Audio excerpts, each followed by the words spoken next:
Hello and welcome to this week's episode of Loresworn Talks Shop. I am your host, DM Schmeier, and with me, as always, is my partner in crime, TJ Hafer, and we are discussing the best games of 1994. Yeah, I think as we discussed last time, 94, 95 is one of the first years that most of the games on our list are things that we actually played when they came out. Yes, no, exactly. Whereas previous years we were much too young to appreciate most of the games. I've noticed the memories start to get stronger here, most definitely. As being, it's like, all right, these are games we picked up. In some cases, in my case, in a couple cases, bought with our own money. Like good stuff going on. Definitely. These titles are special to me in a big way, and people who enjoy special titles are. I'm gonna be super drunk. PC Gamer, they told us never to use the word titles in place of games. They were like super uptight about it. So I'm gonna take a drink every time you say titles. We are not. I don't actually care. I don't actually care. Video games. Yeah, it was something that was beaten out of me with a stick, not literally, but video games. Yeah, definitely. No, I like this list. This is a special list for me. This is. I mean, I think we're gonna end up saying this about a lot of years that are coming down the pipe here, but it's definitely seems like a particularly special year. I will say this: when we make our grand top 100 list. A serious contender for my top 10, or if not my top 5, drops in this particular one. Yeah, I don't even want to say what genre it is because that'll give it away. If you guys haven't already read the article version on loresworn.com, in which case you already know our lists. But yeah, there's the best game of its genre, arguably with maybe one other contender, is on this list. I would agree. Yep. I would agree completely. Yeah. Well, we'll start by giving a quick shout out to our honorables that did not really feature on the main list. So I shouted out Earthbound, and you shouted out Super Metroid as two honorable mentions that did not breach the top 5 of any of our lists here. Earthbound is, I've never played it, never touched it. I've never even seen, I mean, I guess it was never released in North America. I think it's probably available for Virtual Console or something now. It is. That's the only reason I know. It's one of those games, like I would say No One Lives Forever is on this list, Psychonauts is on this list, like games that Beyond Good and Evil, that I tell people I haven't played and they're like, what?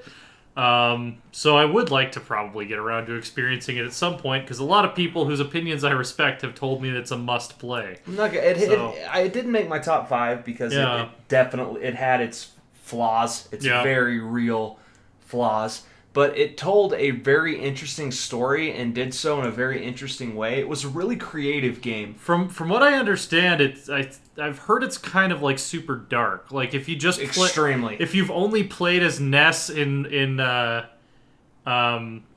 Smash Bros, which was a lot of North Americans' first encounter with that series, and you think, oh, it's these like anime-looking kids that like hit enemies with baseball bats and looks fun and goofy, but apparently that's not the tone of the game at all. Not at all. Yeah. It's incredibly dark, and it pushed the envelope in a lot of ways that I have a lot of respect for. Yeah. So. Right on. Awesome. And Metroid on yours. Oh, yeah. Super Metroid. This is another one of those honorable mentions because I've played it, but I never actually finished it, so I didn't feel comfortable putting it in my top 5. Really good action platformer. A lot of different ways to navigate levels. The older Metroid games really took the formula that other platformers at the time had, but they gave you so many tools to traverse the environments and so many different tools to deal with enemies and challenges that I felt like that's kind of a big thing that set them apart. Samus was just such this multi-talented Swiss Army knife of a character, and I mean, I won't lie. Super Metroid I haven't played. I've played most of the sequels, but this particular title I haven't even touched. Yeah, it's one of the better ones, and at least in terms of the 2D, which I think I actually like the 2D Metroid games overall. side by side compared to the 3D ones. Metroid Prime was obviously, that whole series was great, but I think I still like the 2D Metroids pound for pound, and Super Metroid's probably the best of those. Yeah. Yeah, I'd put that on my list. It's one of those games I feel like I need to play. Yeah. We'll go on from here because at this point, all of our all the other honorable mentions appeared in someone else's top 5. Exactly. Which has been tending to happen a lot. I mean, we have similar tastes. Yeah. I'm wondering at some point though. Here's the thing. At this point, the industry is still small enough that we're all playing the same games. Yeah. Like we're not having avalanches of good games being released a year. As we get into the millennium, like into 2000 and beyond, you're gonna have so many quality releases dropping. You're gonna have console exclusives. You're gonna have that. I think our lists will actually start to look different. Yeah. But in the 90s, I kind of predicted this would happen. We're not gonna have games that are too terribly different because bluntly, there was not an absolute sleet storm of great titles that launched in 94. And I think it's fairly natural that we'll put together our personal short lists, and then, we'll kind of have honorable mentions lined up, and then we'll read the other person's list and go, oh, yeah, that was really good, and then, end up replacing one of our other honorable mentions. Yeah, it's sort of a natural... It's persuasive to see that, on the other person's list in a high spot. It's very natural, I think. So, my number 5, we go into Sonic 3, which made your number 2. Yes. Actually. Yeah, I ranked it very much higher, actually. I think that...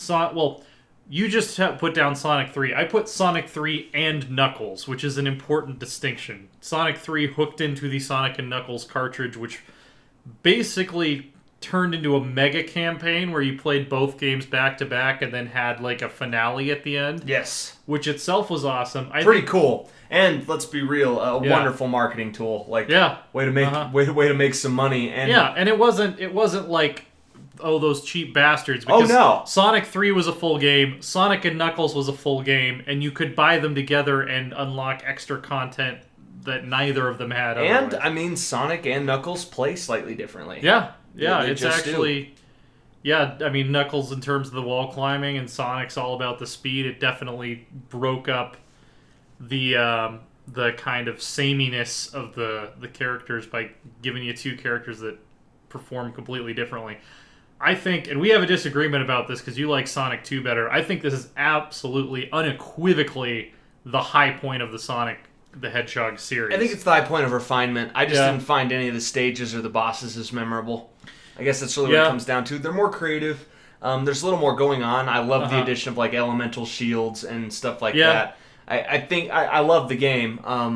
Sonic 2 is more memorable to me. It's where they push the envelope. It's where the brilliance of the series crystallized, and I think it's that type of stuff that fans get nostalgic for when a lot of the current piece of crap Sonic games come out. Yeah. Well, the reason it was more memorable for me, one, because it was so long and epic when you hooked these two cartridges together and you played the whole thing through.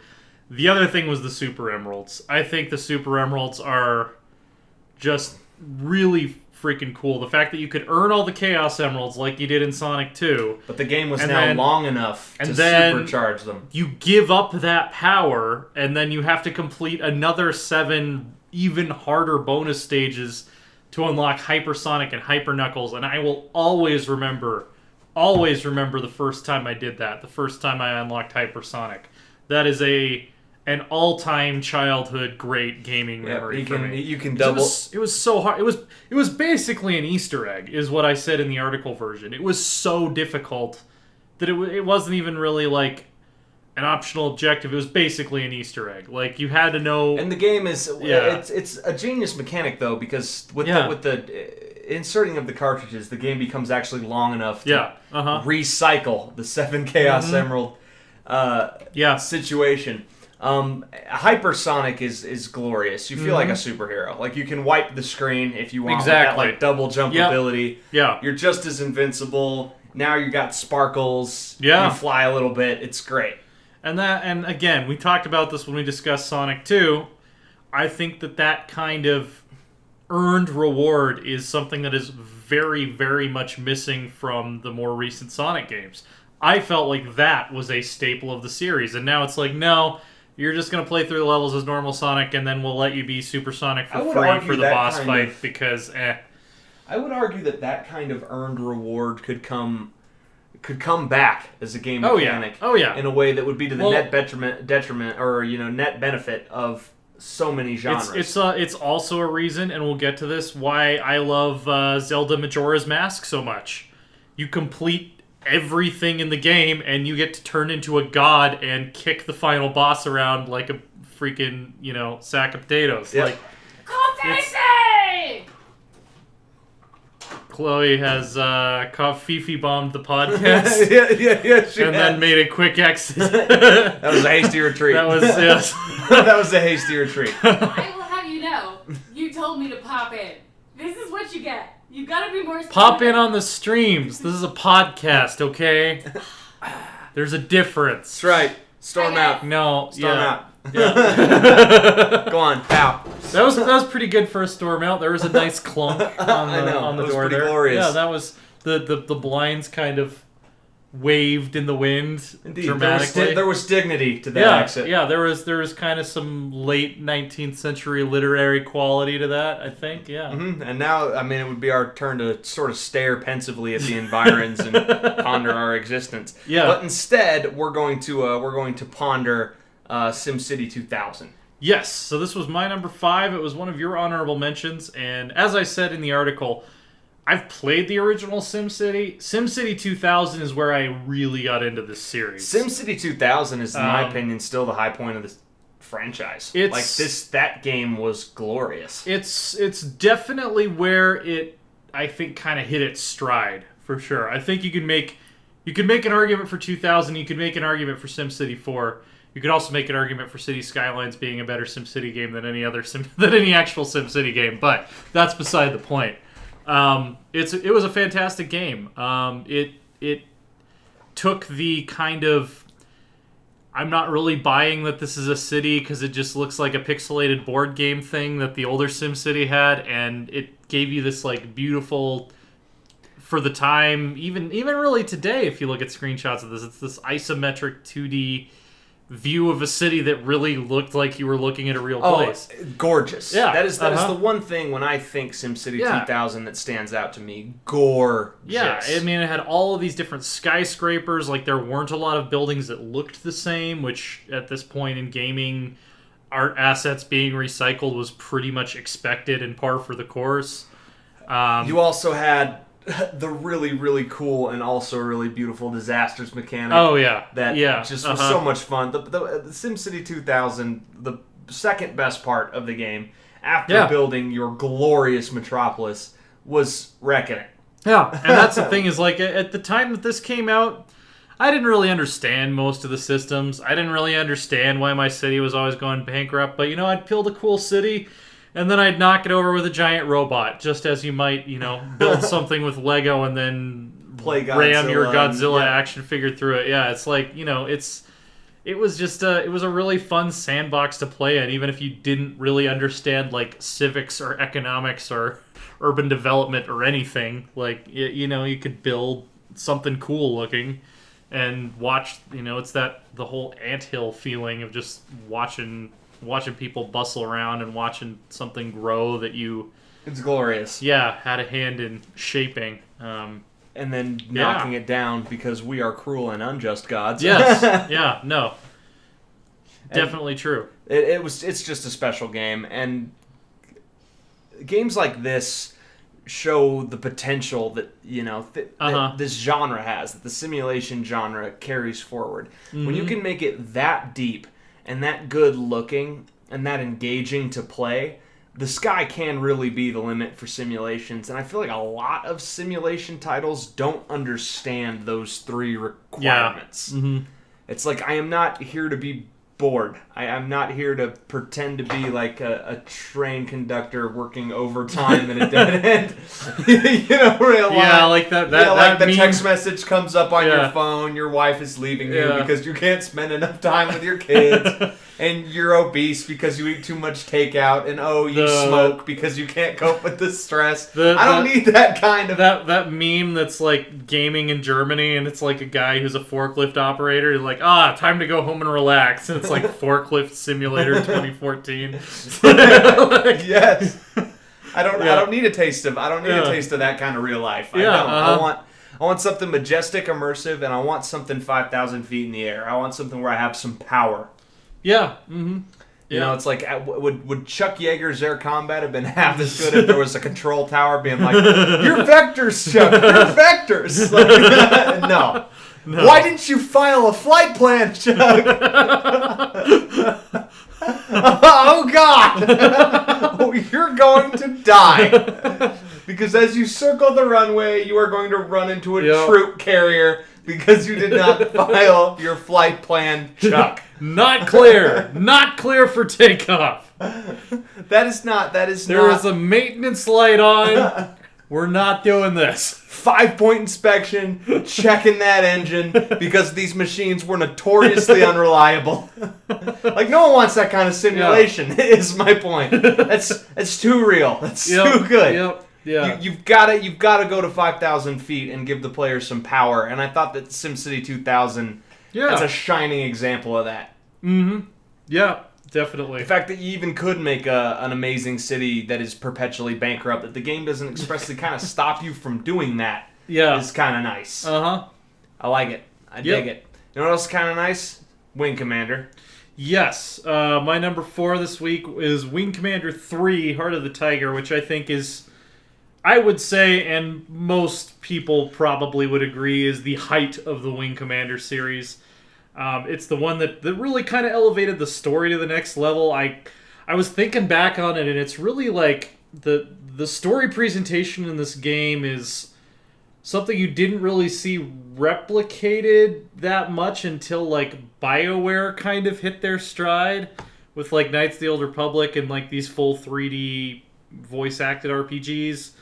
That's kind of the level of presentation that Wing Commander 3 had that was very uncommon for the time. It was full motion video and not 3D, obviously, because 3D human figures at this point looked like they were made out of, Janktastic. Yeah, they were like the original Lara Croft. It's like, oh man, I can't believe people actually masturbated to that. It's like it's got traffic cones for tits. Yeah.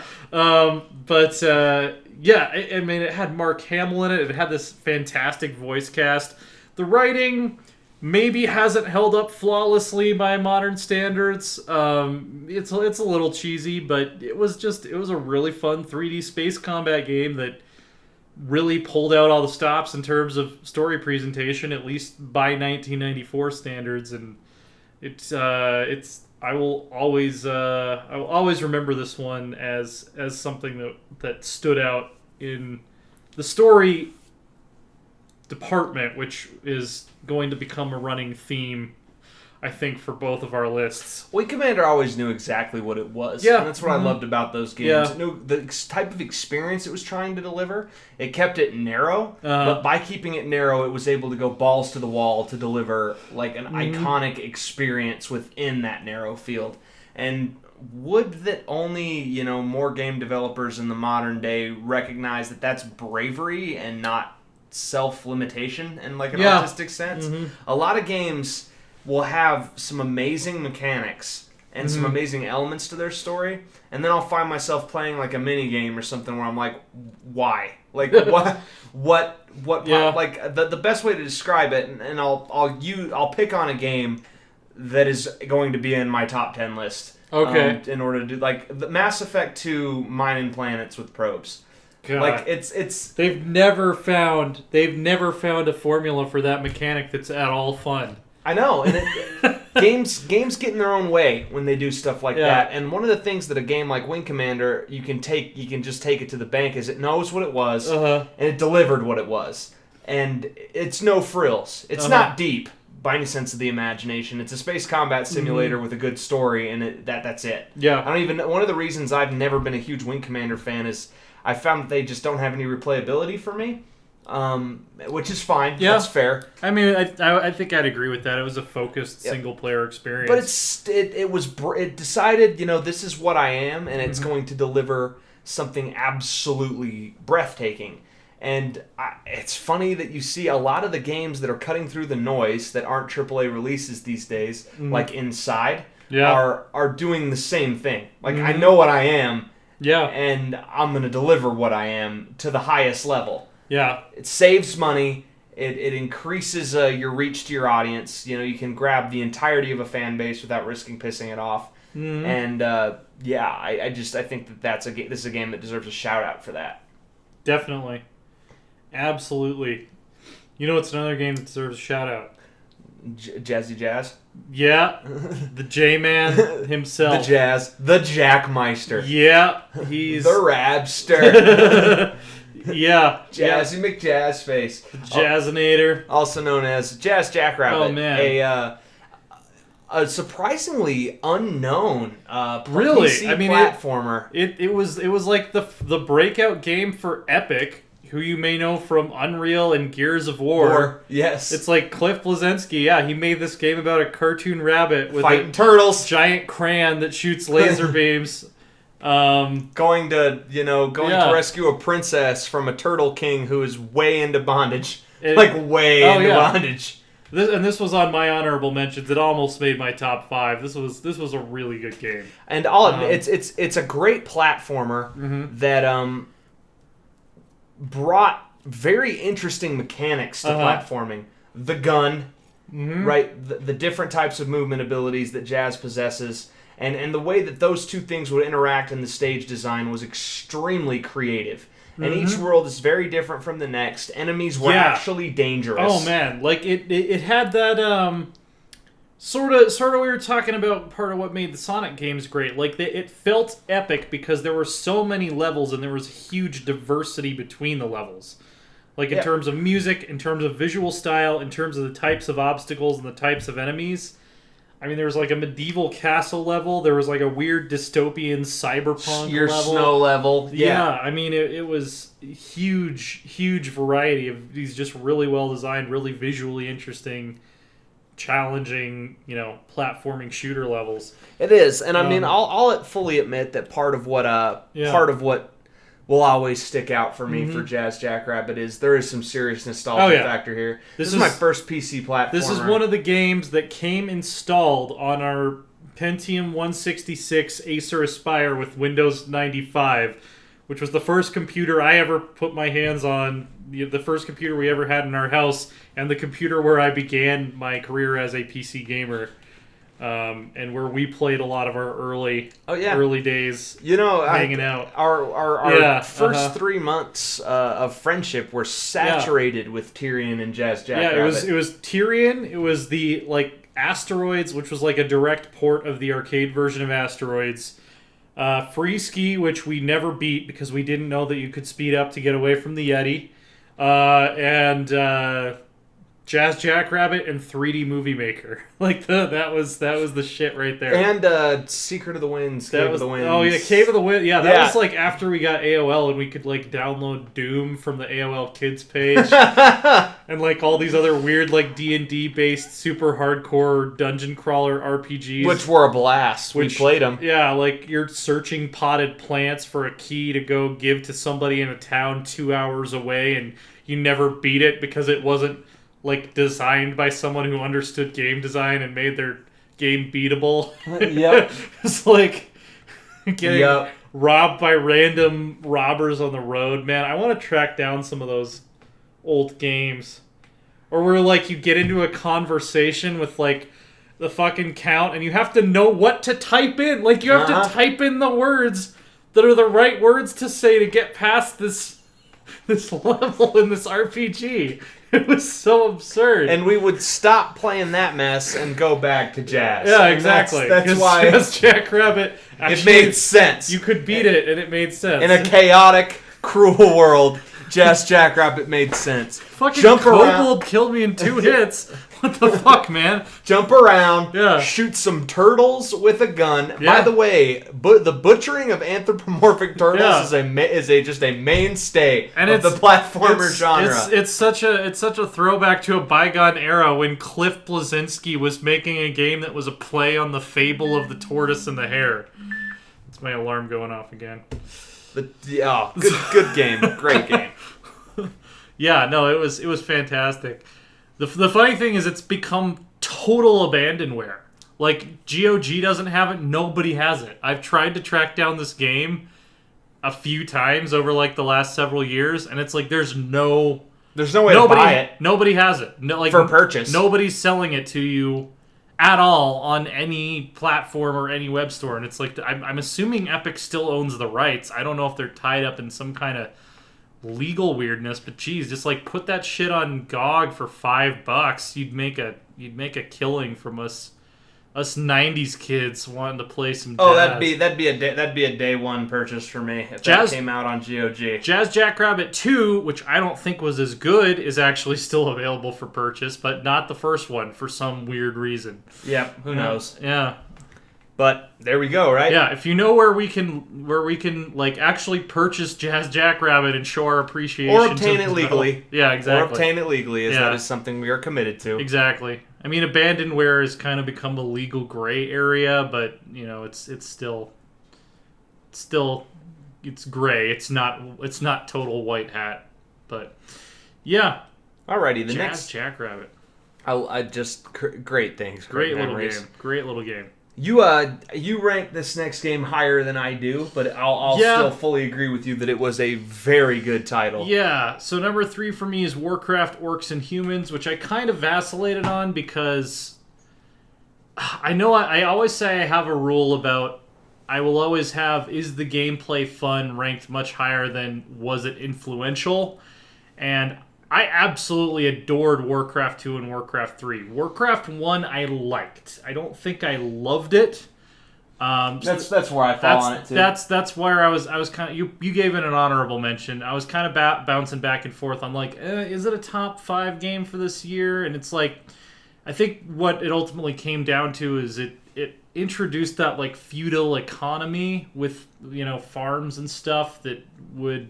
And it was actually pretty clever and would end up inspiring most, at least fantasy RTSs that came after it. So I felt like it deserved a nod for that. The story was kind of bare bones. It was kind of just there to hang the gameplay on, whereas story would become very important in Warcraft 2 and Warcraft 3 once Chris Metzen kind of took the helm of that lore. But it was still, it was our first introduction to Azeroth. I mean, if you're gonna list like best known pop culture fantasy universes, once you get past Middle Earth, it's like, I don't know, there are a lot of others that are up there with Azeroth in terms of how iconic and well known they are. Azeroth is a world that you can currently visit. Yeah. Like, it's a world that you go to it. You can walk around it. You can go to the Tower of Medivh in World of Warcraft, and it's, shit you'll recognize from Warcraft 1. I mean, don't go to the Tower of Medivh, right away. Don't go there as a level 1 character. You will die. Fast. You will die very, very horrifically and immediately, and mercilessly. And by fast, we mean the first attack that collides with you from the first mob.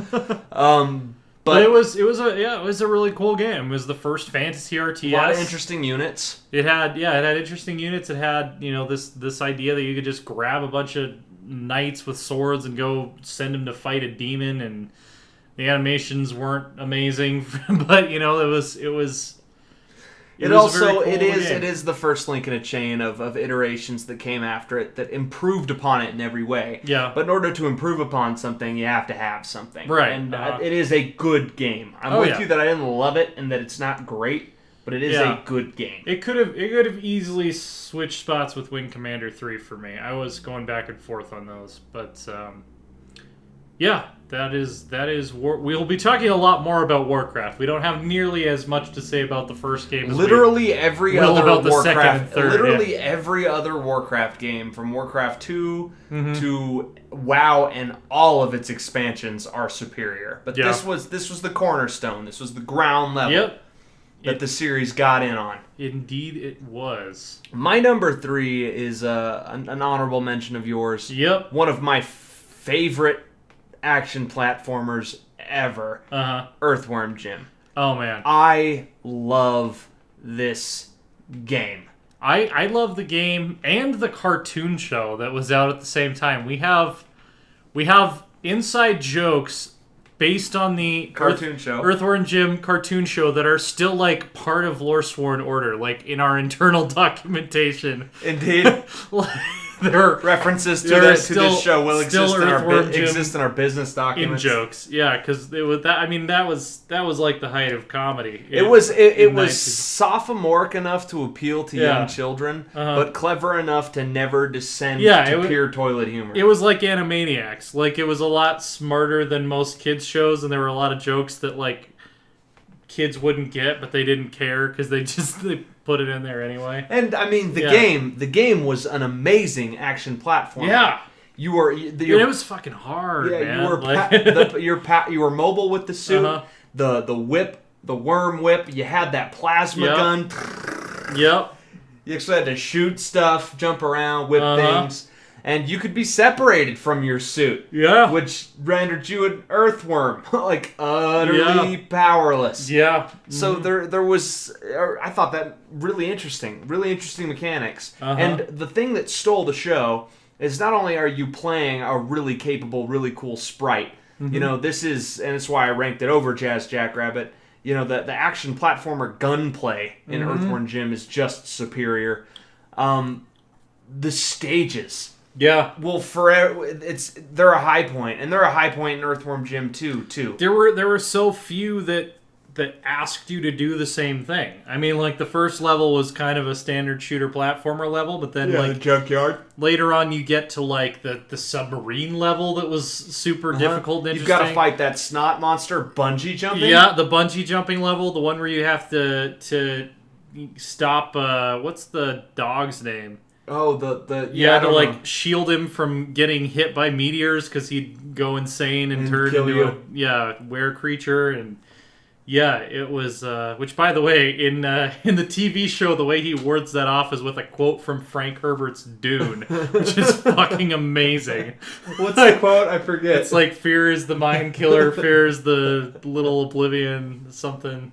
Yeah, it was, like, he's just straight up quoting Dune in this children's cartoon. It's like, fuck yeah, man. That's why I love the show. Well, it's just so many quotables. Plasma. Yeah. You know?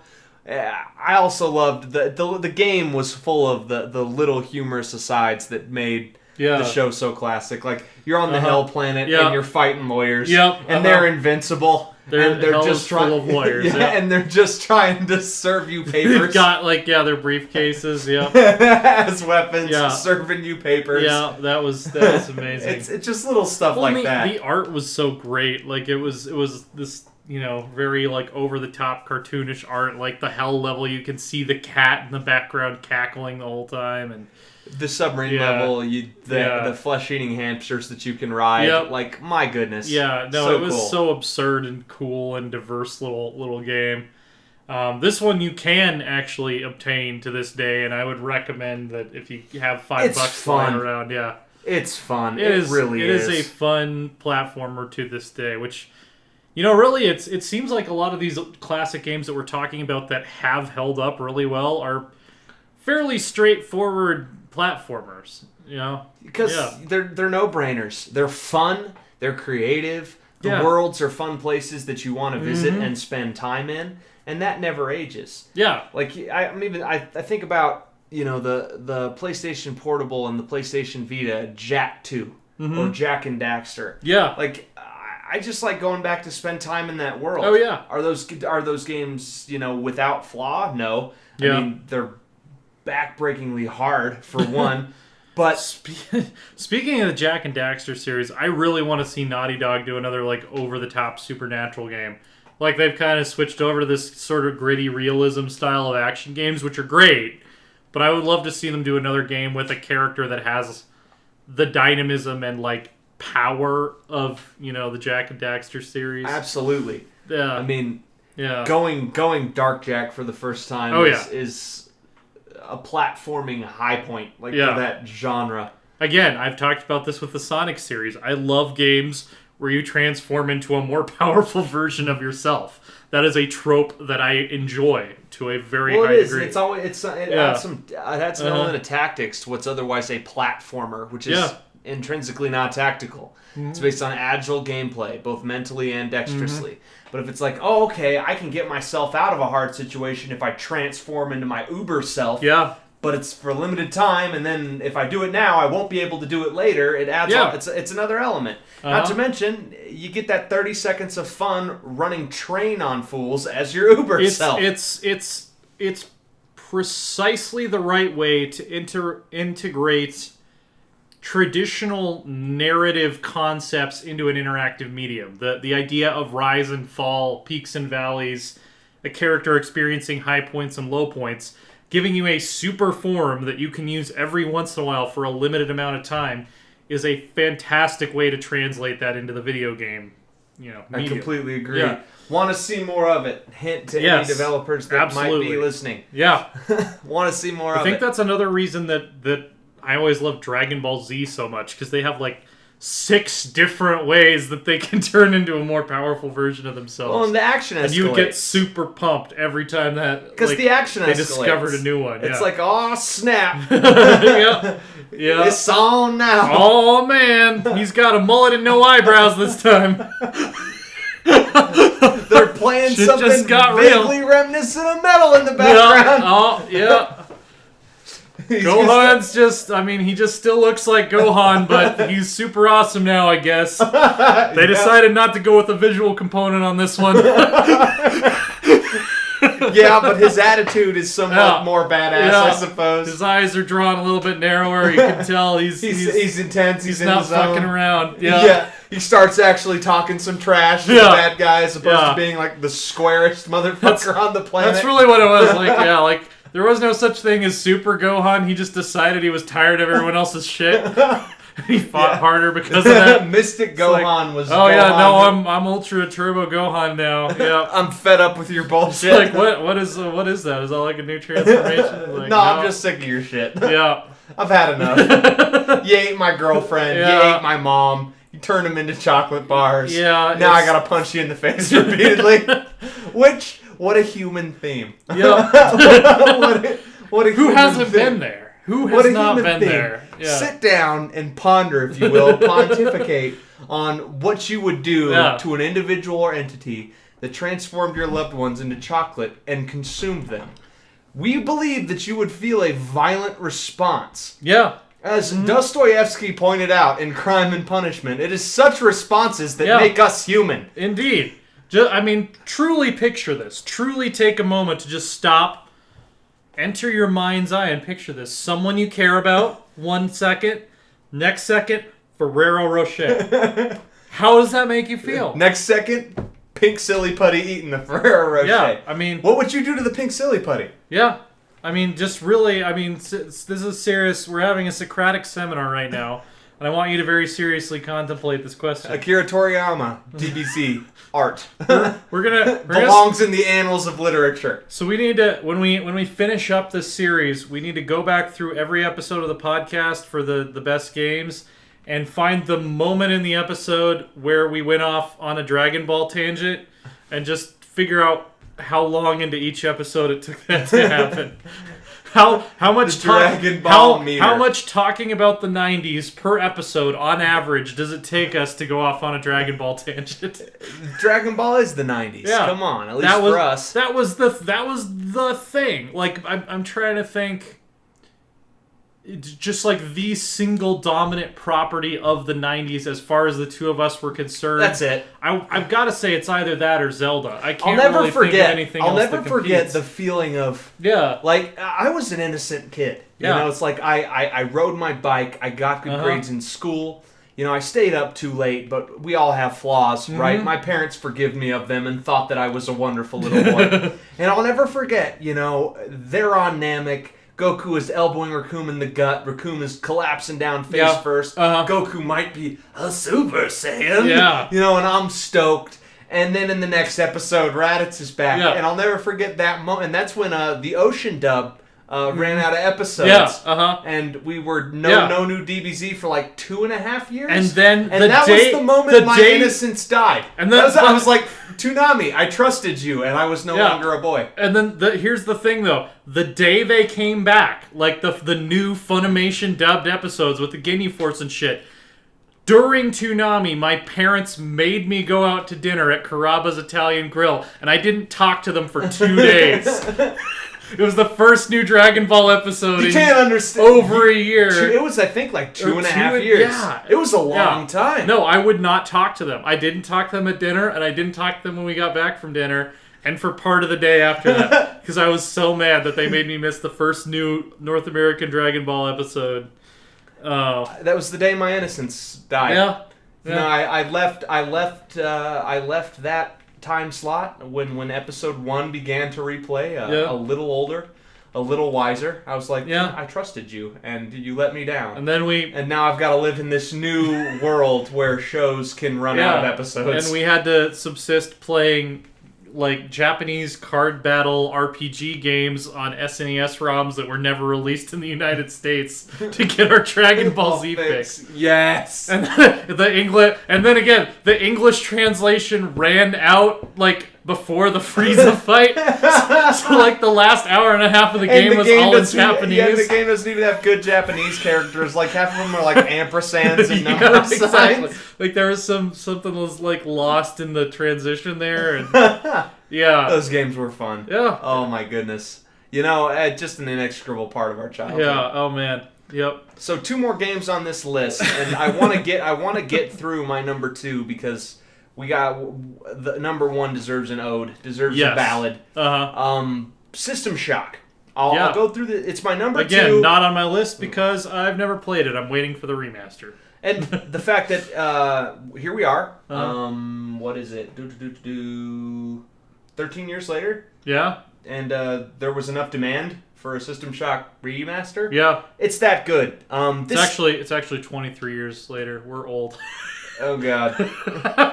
13 years later would be 2007. Yeah. No, I'd be back in high school and life would be less confusing. Yeah. No, that's a good point. That's a good point. No, we're old. We're getting there. Yep. God, can you believe in 2020 we're gonna turn 30? Like, can you?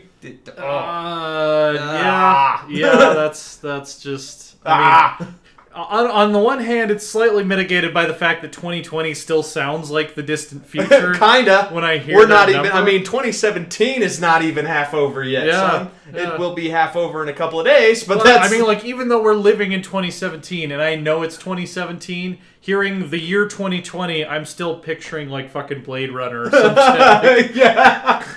Like, I don't know. Yeah. Sometime in the next 6 months, we're gonna arrive at Blade Runner. It's gonna be replicants. It's gonna be. We're gonna arrive at Blade Runner. Yeah. We're all gonna wake up one morning looking like Adam freaking Jensen. Yeah. It's gonna happen. There's gonna be a lot more neon installed in a very short period of time. Where do we find all this neon? No one knows. We don't really have neon gas mining operations. It was mined from the collective consciousness of what people in the 80s thought the future was going to be. Hoverboards will be a thing. Yeah. Yeah. As opposed to, the thing that they're called hoverboards, but they're not at the moment. They don't hover. I think had a battery recall because they were blowing up or some shit. Burning people's houses down. Yeah. Yeah. Yeah. Man. Yeah, but so System Shock is brilliant. It is, for what it was incredibly, the graphics were incredible. Like, mind-bendingly incredible for the era, for what they were. The atmosphere, a fully realized horror spaceship. Like, you want to talk about a game that in my opinion, it fits right in to what became a classic of the horror genre. Your event horizons, your alien, your aliens, like this sci-fi dystopic environment where shit has gone off the rails. You're the only one in their right mind left, and literally every other thing on this station, this massive, fully realized horror, like, funhouse station is trying to kill you. Like, it, so cool. Yeah. So cool. And I think that the whole, I haven't played it, I'm familiar with the plot. The whole thing with Shodan, for some reason, that strikes my horror nerve more than almost anything else. The idea of just being toyed with by an artificial being that has, like, no respect for the concept of organic life whatsoever. Do you know why Shodan like your physical form? Do you know why Shodan makes such a brilliant horror villain? Is because the anti-human AI is done to death. Yeah. But, like, let's look at Skynet. Let's unpack Skynet. Comes to the logical hexadecimal conclusion that humanity is bad for Earth, seeks to eliminate it. Yeah. Does so in brutal ways, like Terminators, nuclear missiles, and whatnot. But there's no sinister to Skynet. Skynet doesn't take people apart and replace their parts with machines. There's no sinister to the virus. In the underrated movie from the early 2000s, The Virus. Shodan is a AI who has gained self-awareness and developed a hatred for organic life. She has malice. And when you combine her machinations and that, like, evil AI trope with malice, with manipulation, this is a being, a living being with sentience who wants to kill you and will take, like, just so much profound joy in doing so. That's terrifying. Yeah. Like, okay, here's this thing that controls literally every computer system on a futuristic spaceship out for my blood and probably wants to put my testicles in a jar somewhere. Yeah. And she's everywhere. She's watching my every move. She's relentless. She's smarter than me. And she's coming for me, dude. Like, that is... Ugh, like, good lord. I mean, it's very much the same sort of horror that you get in, Lovecraft, of this extremely powerful entity bigger than you, that is not bound at all by human empathy or human morality, and just really doesn't give a shit about your feelings or the fact that you feel pain or your anything. Food, of some variety or another. Yeah, I mean, it's not always like your food because I'm hungry, but the Lovecraftian old gods, your food. I mean, that was really what Lovecraft's old gods were. They were the realization of the existential fear that came about as Western society was becoming more secularized and realizing that there was no overriding moral code and the universe was this big, cold, dark thing that didn't really give a shit that we existed. We were learning scale. We were learning scope. Yeah, And it's an empty universe, man. It's a big, empty universe. And we're not talking religion or personal philosophy here. It's literally just, when you talk about a key element of sci-fi is... I'll call it the trauma, like the tremors that rippled through the human psyche when we learned how big the galaxy was and how many galaxies were out there. And then our entire civilization could be like destroyed by a solar flare at any moment. And there'd be absolutely nothing we could do about it. Nothing we could do. Yeah. We wouldn't even know it was happening. We'd just all be scorched to dust in a single second. Yeah, it's just scary. Scary. And... What do we do? What do we do as a increasingly secularized spacefaring civilization? Yeah. We develop technology. We develop tools. And Shodan is the fear that those tools may one day turn on us, and that is horrifying. Yeah. Horrifying. Well, and it's one of the major tropes in sci-fi at this point. It's definitely not unique to System Shock. The idea that we have anxiety that eventually machines are going to be better than us, and logically that will lead to them replacing us. And then, you add into that this kind of...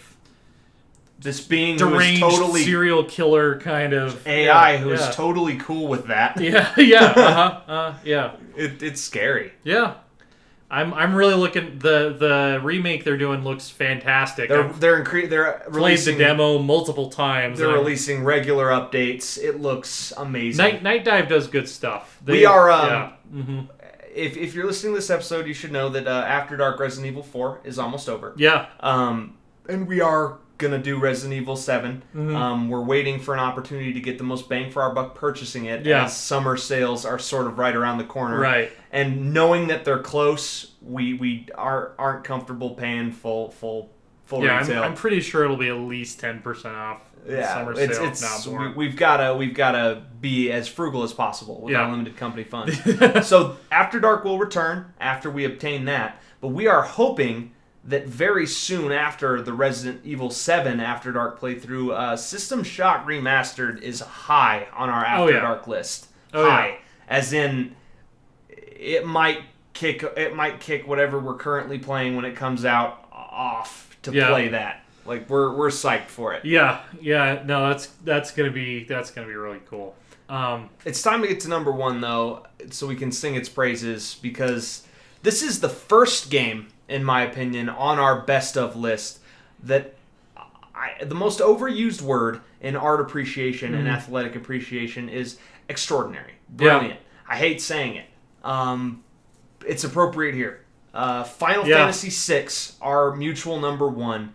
Is brilliant. Yes. The best RPG of all time within the JRPG genre, I would argue. Yeah. Persona 5 is recently giving it a run for its money, but I would say that it held the crown undisputably until that title. I'd say it's in contention with Chrono Trigger, but between the two of them, Chrono Trigger is the dark horse and FF6 is the obvious favorite. Yeah. This game, where do you start? Let's start with the brilliant setting. Oh, yeah. Magic and technology combined. Magitech. Yeah. Not the most creative name, but it works. Yeah. This Magitech world. It's a sort of a steampunkish world. I was about to say, I think this is... I'm not 100% sure, but other than like old school Jules Verne kind of sci-fi, I think that FF6 was a huge influencer on the steampunk genre. It seems to me like it exploded in the wake of FF6, and it's so unique. Mm-hmm. Like Final Fantasy, it was castles and forests and dragons. Yeah. Oh my! This was a steampunk sort of like pseudo early 1800s steam powered Magitech. Yeah, but there were robots. Well, and it started the entire Final Fantasy series down the path that it's now known for, of blending themes of magic and technology, and blending settings, mysticism and civilization. Final Fantasy 15 rightfully got a lot of praise for taking a lot of real world modern stuff and being like, monsters, magic, aha! Yeah. And it worked. It couldn't have happened without Final Fantasy VI. They tried this, and they did it brilliantly. Mm-hmm. The lore behind the setting is, to this day, kind of my favorite in the Final Fantasy series. The Espers, the Empire, the wars, the Espers leaving that world, but leaving magic behind. Yeah, and I mean, it's easily my favorite Final Fantasy game. Like, it's there.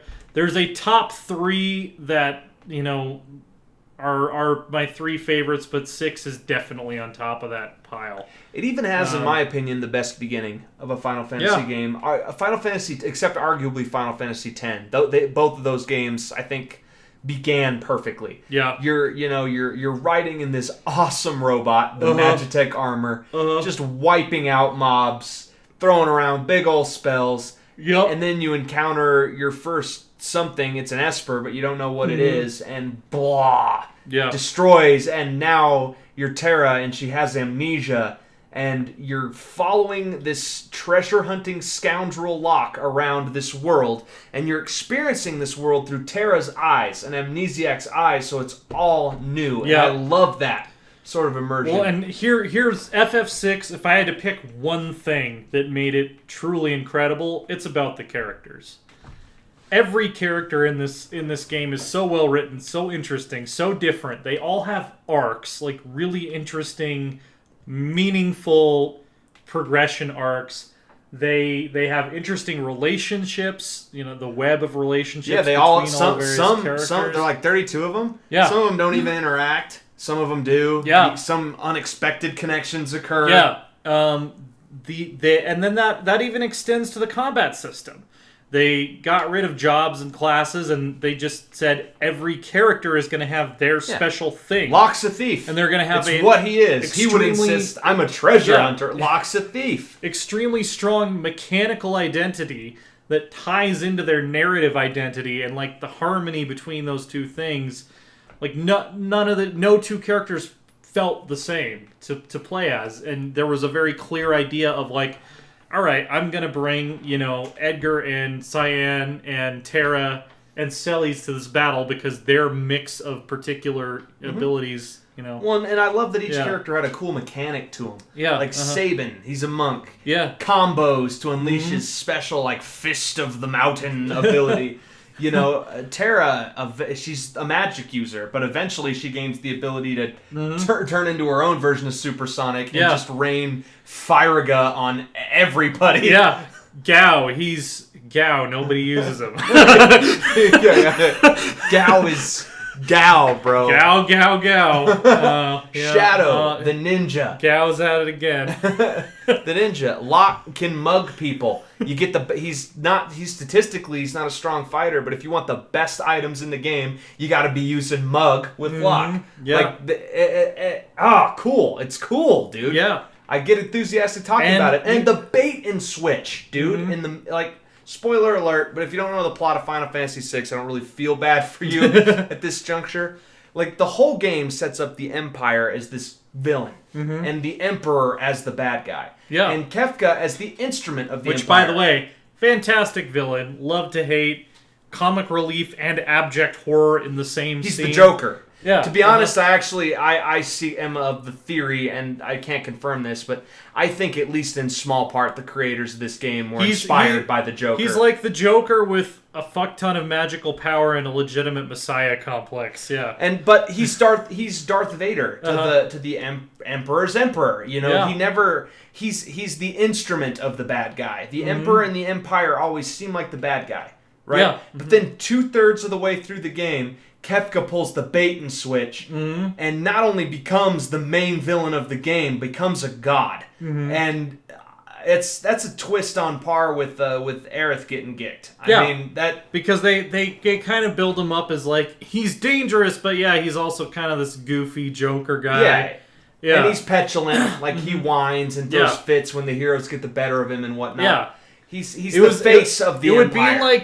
It would be like if Jesse and James from Team Rocket in the Pokemon series got serious. Yeah. Got serious. Became gods. And got serious. Yeah, exactly. Or we're serious the whole time and we're playing a long game, which is what I love that turned out to be true of Kefka. Yeah. Like a lot of his goofiness was an act. Like he knew exactly what he was doing. He was playing the long game.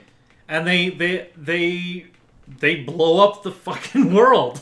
They do. You lose. Make you go through it. Yeah. Post-apocalyptic. Right. And that it's like the Act 3 is like a sequel almost that like takes place all this time later where you're having to go back and find what has happened to all of your party members. And what I love about it is they very world. Intentionally no character gets through their character arc except arguably Tara, like in the first 2 acts. You got to reunite the gang, and they learn as they discover a reason to keep fighting, to bring the fight to Kefka again, to try to save this world that is bluntly already wrecked and will take hundreds, if not thousands of years to repair. Yeah. Like, they're fighting for freedom, and they're fighting for a future, and each of the heroes has to find that within themselves, and that is the completion of their character arc. It's brilliant writing, guys. It does not get better than that. Yeah. Extremely compelling, plays with your emotions, and shall we talk about the brilliant turn-based combat system? Yeah. It scales in difficulty marvelously. Always stays hard, but it's never impossible. Yeah, I mean, it was... Set maybe Atma weapon. It was Nintendo hard. We've used that phrase in this discussion before. It was Nintendo hard, but it always made you feel like I could have done that fight better, or like I can do something different. I can go, get I need get a some character. levels. I need to grind a little bit more, and I need to bring a character with some heals with me this time. Man, the final boss of Act 2, like right before everything goes to shit. Yeah, I got to him, and I didn't have a save file that would let me get off of the floating island. So I basically had to and I wasn't strong enough to beat him. I think it's just Shadow and Sabin at that point is who you end up fighting him with. Maybe I had some other characters and they had just fainted and I was out of Phoenix Downs or whatever. But I had to like do this super gamey shit where I would like farm potions off of monsters so that I could keep these two characters' health up and continue to level them up running around the little square before you fight Atma Weapon. And I ended up having to gain like 10 or 12 levels that way, but it was fun. I was like, okay, this is what's it gonna take? I wasn't ready. This is intense. There's no going back to a safe point at this point. I have to grind this out or my game ends here. I might as well restart. But that was a memorable moment when I finally brought him down. Yeah, the Kefka as a final boss battle is a high point of final bosses in the entire Final Fantasy series. Just his sprite. Like, go look up Kefka's sprite from the final boss battle in Final Fantasy VI and think to yourself that this is from a game that came out in 1994. It's gorgeous. Like, he's this gigantic angelic set being. Piece. Yeah, uh-huh. And it can take a pounding. Oh my god. Yeah. Like, jeez. Yeah, this was one of the first RPGs I remember playing where I was like, I seriously cannot fuck around. I need to get really good at this game or I am never going to beat this game. I need to understand the nuances of this combat system inside and out or I just don't have a prayer, for more than half of the game.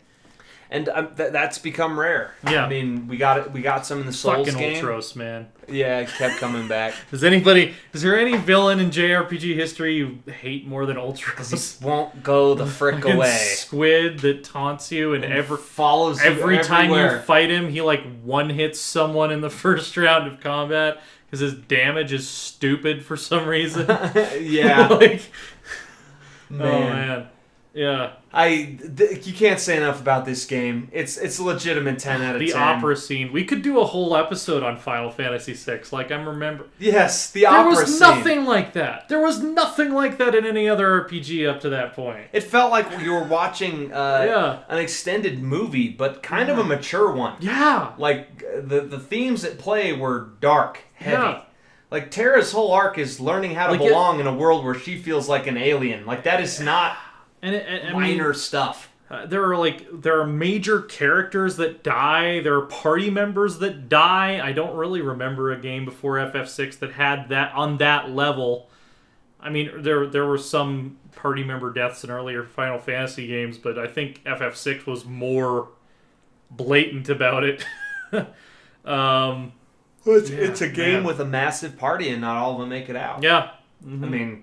It is what it is. Well, it had really interesting Easter eggs, like unlocking Mog and Umaro was kind of a big deal, and it was fucking complicated. Yeah, it was hard to actually recruit them. Like you could play the game through 3 times and never know that there were 2 extra party members. Setzer's airship. Yeah, when you finally get it and can literally just tool around the world. That dude was a G. Setzer, yes. Yeah, he was a G. Shame not very good in combat, but no, a G. He sucked, but he was a G. As a character in the narrative, he was good. Yeah, and one of the things I love, you can take forward, it's like, what did Final Fantasy VI bring to the genre? Because Final Fantasy VII was a more modern setting, a more intimate cast, just as epic a storyline, but I don't know that there's a lot of similar themes that drive through it, or with 8 or with 9. You see a lot of, I think, the lessons of Final Fantasy VI come back in Final Fantasy X, which is my second favorite Final Fantasy game. 6 and 10 both have kind of the same level of darkness and maturity, which 7, I'm not going to say 7 wasn't dark, it was. But I don't know, like something about the juxtaposition of like the 16-bit pixel art in Final Fantasy VI combined with like how grown up and mature that story was, and how the character arcs and character interactions, like I respect it so much, because even in an era when video games looked like 16-bit pixel cartoons, they looked at video games as like, there is no reason we can't tell stories that are every bit as good as the best films and the best literature. Where would we be today without games like Final Fantasy VI coming out in '94? A different place. They took it 100% seriously as a medium, and they swung for the fences, and they succeeded. They hit a home run completely. They hit a 500-footer. Yeah, and games like this, and this wasn't the only one. System Shock belongs on there. Yeah, like games like System Shock, A Link to the Past, Final Fantasy VI. We don't have what we love about games today. What we love and what we at the Loresworn Order are about, and that's stories, narrative. Whether that be your narrative as the player or the narrative existing in the game. Like most Elder Scrolls game, it's dual. There's a sweeping, epic, sprawling narrative occurring on the screen, but your narrative as the player is just as important. We've talked about how really Crusader Kings 2 and Stellaris are virtual RPGs that way. Like it's that's what we're about at LSO. That's our what we love about games, and we have to take the time like this to pay tribute to a Final Fantasy VI, because it doesn't go, gaming history doesn't go the direction we're so glad it went without games like this. Certainly not, in the same way and at the same speed as it did. Yeah.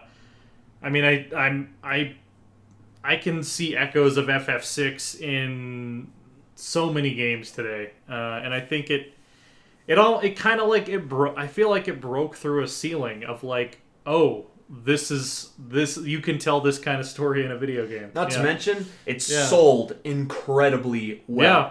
Final Fantasy was a popular franchise coming out of Japan. Final Fantasy VI and then Final Fantasy VII, those two games turned it into a literal RPG mint, an RPG treasury. If you remember, was super confusing for us at first in North America, because Final Fantasy VI was originally sold over here as Final Fantasy III, and then they followed that up with Final Fantasy VII, and we were all like, wait, where did the other 4 games go? And it's like, oh, well, no, that's the 6th one. The one that you call 2 is actually 4, and then the one you call 1 is really 1, but you never got to play 3 or 5, so yeah, it was confusing. But you look at right now, RPGs are almost as big a business as shooters. Yeah, there's a massive market for them. We love them. They're a huge gaming genre, huge. And the empire that Final Fantasy established, like that it became a gold mine, like doing RPGs, hardcore RPGs. That I don't know. I don't know if you could call it what it is today without them. Like it showed other studios, like, hey, you can be an RPG studio or you can be an RPG franchise and make a lot of money if it's good. It's hard to say. I feel like someone would have eventually done it, but that doesn't mean we should not give all credit to FF6 for being the one that did. Yes. Yeah, it's like saying that someone else would have figured out calculus if Isaac Newton had. It's like, well, yeah, but it changes the whole course of history if Isaac Newton hadn't figured that out. So, FF6, fantastic. If you haven't played it, yeah, you have to, guys. Like that. This is a must. This is like one where like you would in a hypothetical scenario where like LSO was hiring people, we would look at you strange if we interviewed you and you said you hadn't played Final Fantasy VI. It's just a must, guys. Yeah. Like you're missing out if you haven't. Yeah. Play it, try it, bask in it, except for Ultros. Like just get through those parts. Like when Ultros comes, burn an effigy of Ultros to make yourself feel better. When Ultros comes on the scene, to 10. Just hug yourself and say it'll be over soon. Yeah, because it will be. Just bite down on that leather strap. It's finite. Your existence is not going to be Ultros forever. Make sure you remind yourself of that if you need some kind of a mantra. LSO will be selling Ultros survival guides. Yes. Just as a public service. Oh, man. Some random guy's Final Fantasy VI strategy guide is one of the funniest things that's ever been on. God, whatever happened to that guy? I don't know. I actually know his real name too, which is funny, and I've tried to find out like what is he up to these days, and there's like no trace of him. I think he got kidnapped by the mob or something. Or just is off the internet. SomeRandomGuy.com. Go to the internet Wayback Machine and look that shit up. It was for kids like us. That was so funny. Yeah, so clever. Yeah. And I'm not positive, but I am thoroughly convinced within my own head that DBZ Rewrite inspired Dragon Ball Z Abridged.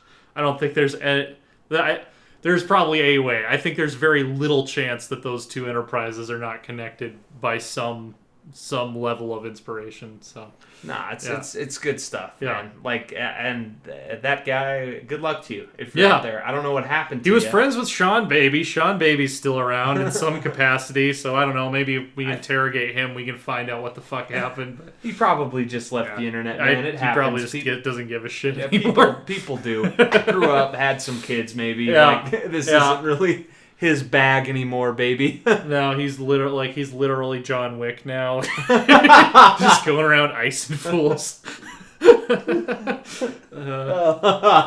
Yep. That's funny. Yeah.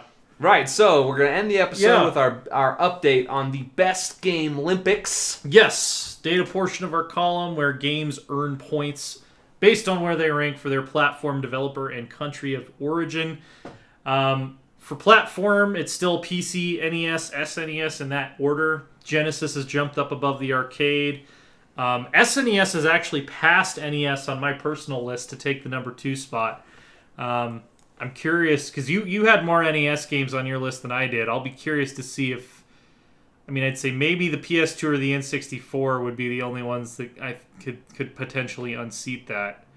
But it's going to be interesting to see if the NES stays at number 2 from the 80s all the way through to the end. It'd be interesting. Yeah. Let's see. So developer-wise, Square has jumped up to number 2 after Nintendo, deservedly, with FF6. And will continue to rise. I mean, Square's got some brilliant titles left to go. Yeah, I think Square is going to finish easily in the top 5. Strong. Easily in the top 5. Knocked LucasArts down a peg. Sonic Team has jumped up to the number 4 spot because Sonic 2 and Sonic 3 back-to-back, pretty amazing games. We've got Blizzard coming in with 8 points. They're not done. They are not done. That's another company that I'm pretty sure is going to finish in the top 5. They're not done. Yeah. Actually, I would be astounded if they don't finish in the top 5. But yeah, Nintendo's still on top, not showing any signs of giving up their lead. They still have more points than the next 2 combined, so we'll have to see. Nation Wars rankings haven't changed, although Japan's lead over the U.S. is the smallest that it's ever been. And frankly, looking at 95, I can't say for sure because I haven't done the math, but 95 and 96 might knock Japan off. Yeah. It might. It might, because the USA has come hard in your picks. Oh, yeah, we always come hard here in the USA. Absolutely. just so titanically. Oh, man. Noisily. No.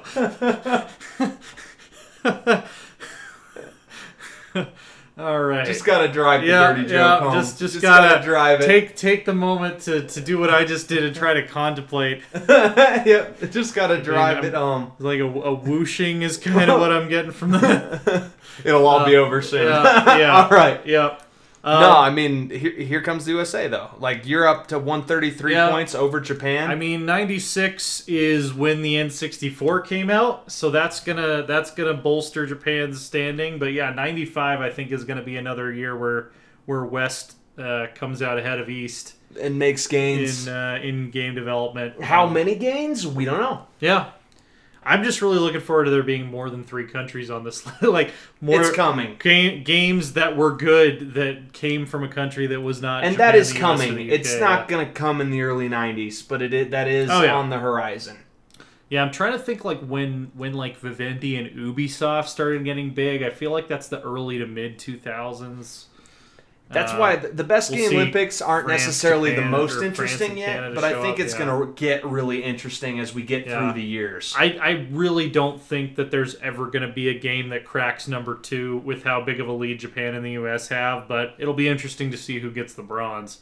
Yeah. Yeah. Absolutely. Yep. Well, that is it for episode 1994. Keep watching Star Kaiser. Yeah. Watch as we finish up our After Dark on Resident Evil 4. We finished recording it, so yeah. And then the episodes are dropping. Yep. And keep a lookout for Resident Evil 7, which will follow as soon as we can obtain it for less than full price. Yeah. And we're looking at... We were waiting for Crimson Court to drop as far as Darkest Dungeon. So we're looking at acquiring that and sort of doing a reboot of our Darkest Dungeon stream. We will keep the names that you gave us on the previous episodes, though. So we still have that list. We sure will. We were kind of playing around with it, and we looked at it, and we're like, a DLC is coming out in a month.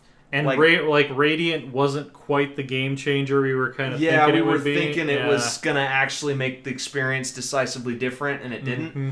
But we want to do a Darkest Dungeon, and we want to do it. I guess we want it hip. So Yeah. we're looking at doing the Crimson Court. We're also making a discerted effort to bolster our Twitch presence. Yeah. More streaming. It's coming. We're multiple streams a week. We're committing to it. Yep. So we're gonna stream some Kerbal. We're gonna stream some Overwatch. Yeah. And then we're gonna stream possibly some other Blizzard games. And then we're gonna stream possibly some Paradox games. Yeah. Maybe we stream some XCOM. Maybe we stream some Darkest Dungeon. And then we're gonna go all the way back to taking the #1 spot on Twitch.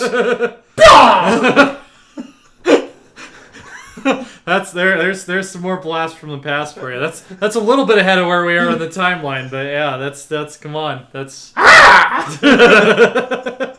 oh man. I'm with Dave Chappelle. Should have owned it. Yeah. Should have owned it. He should have. I'm gonna own it right now. He really should have. He didn't own it, so we're taking the opportunity right now to own it. Yeah. Howard Dean, I'm sorry you missed your opportunity. In so many ways. That is a statement that goes so much more deep than the immediate surface goes. Here's my favorite thing about that.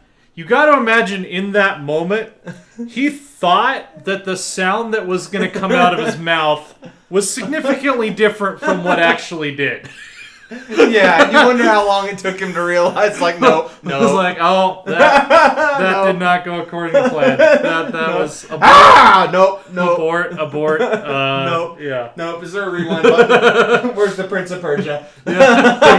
I need some Sands of Time. Yep. Which I do believe came out that year. Yeah. I think it did, actually. Oddly enough. So that's what we're going to do with Twitch. There's going to be Biaz. There's going to be chopping desks in half. Yeah. There's going to be lots of great games to stream. The girls are debating between which horror title to stream to you.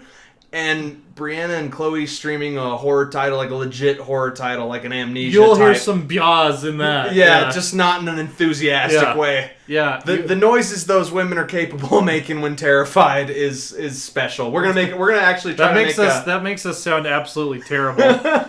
That we know the sounds they make when they're terrified. All I'm saying is we watch a lot of horror movies. Tons. Yeah. And play a lot of horror games that they say they want to watch us play and immediately regret that decision. And walk around corners too fast when they're not expecting it and other mundane shit that elicits disproportionate responses. Trip over suitcases, despise spiders. We're going to make a soundboard, though, of the horror stream playthrough because... We all deserve that in our life. Yeah. We just I need that in my life, you need that in your life. I think maybe we might do some sort of auto-tune thing. Like maybe a little our take on a songify of the whole experience. Yeah. They're really excited to bring that to you though. They know it's going to be entertaining. They embrace that they love horror but love it because it scares them. And we embrace watching them love horror because it scares them. So it's going to be a lot of fun. Wait for our new single, Kill It, Kill It, Kill It, to drop later this summer. There will be a lot of that said. That might be the most common phrase uttered in that stream. Yep. Kill it, run! Just making... This is Amnesia. You can't kill it. Everything in this game can kill you, but you can't kill shit. That's why it's Amnesia. It's gonna be fun. We don't know if it's gonna be Amnesia yet. That is personally our vote. We are trying to push them in that direction. Yeah. But we'll see what they come up with. Yep. It's going to be fun. We got some cool stuff coming. Project X still in the works. Oh, yeah. Rolling downhill at this point, I would say. We had a big meeting about the thing that we can't talk to you about yet and are just self-aggrandizing at this point by bringing it up over and over again. Yeah, but we just want you to know that we're working on cool stuff in different mediums. And we are ambitious. And if we can get our most ambitious project to actually get off the ground, it's going to be really sick. And unless you're our liege and crusader kings, in which case we're very content, and please don't revoke our titles. We're totally not plotting to overthrow your dynasty. I want to be the cupbearer for life, bro. Yeah, it's important to me. If you want poison, I just like cups, man. If you want my opinion of you to remain green, you give me that title. Hey, I'm bearing cups, dude.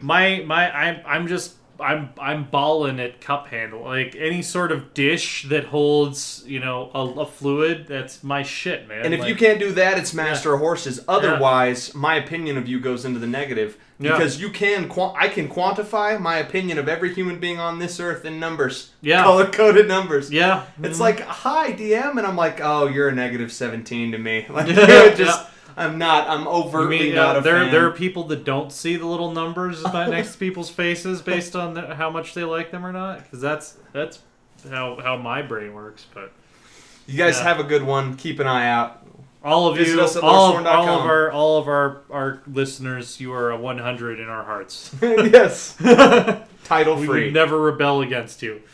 So visit Loresworn.com. Yeah. We are on Twitter. I am at DM Schmeier. TJ is at AsaTJ. It's ASATJ.